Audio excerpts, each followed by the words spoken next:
Halo teman-teman, apa kabar? Kembali lagi di channel Anggi Oploy. Sekarang kita akan membagikan tutorial bagaimana cara meng-copy link akun TikTok kita.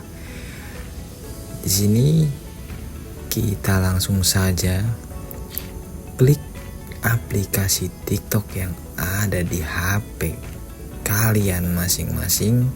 Di sini kita akan meng-copy linknya. Bagaimana tutorialnya? Simak berikut ini.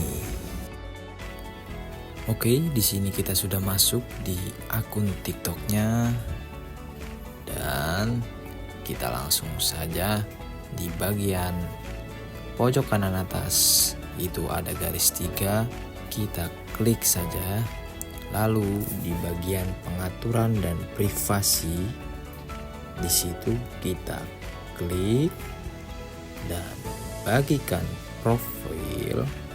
Di situ kita klik dan di situ ada salin tautan. Kita tinggal klik saja biar link akun TikTok kita di copy.